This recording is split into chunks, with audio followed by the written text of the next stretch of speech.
Hey, what's going on, everybody? My name is Brad Edwards, and today I'm going to be sharing one of the biggest secrets in photography with you, and we like to call it back button autofocusing.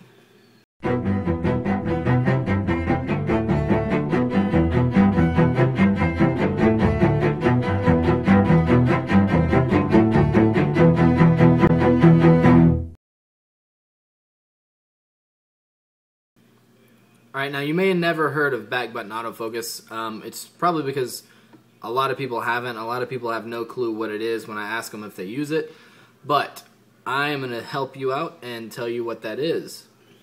Basically what back button autofocus does is move the autofocus function off of your shutter button and put it on a button on the rear of the camera. On the Canon models, it's typically the asterisk button, which is usually used for your exposure lock. So you autofocus with your thumb on the back and then lock your exposure in and take the picture with your shutter button.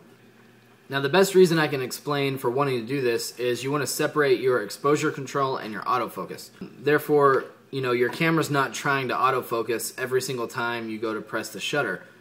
That way, portrait photographers can focus on their subject and then recompose the shot all they want without having, losing focus every single time you go to press the shutter button. If you shoot a lot of focus tracking, then you will find this especially useful because basically you can just keep your thumb pressed over the button on the rear and your camera will continue to focus the whole time.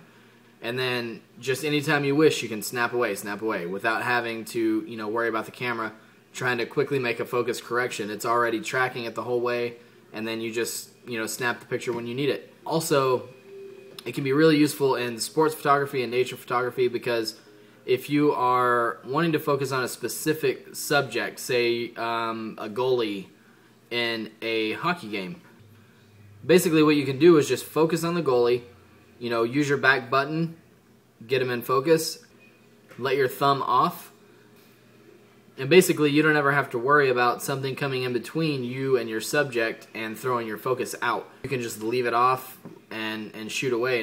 Just real quick, I'm going to show you, I've just got an old film camera laying around, but on the rear of the camera, it typically moves your back button autofocus to this button here, that asterisk button on the rear. So you just hold, you've got your shutter here, your back button focus here, you just focus on your subject, hold it down, and just click away as you need.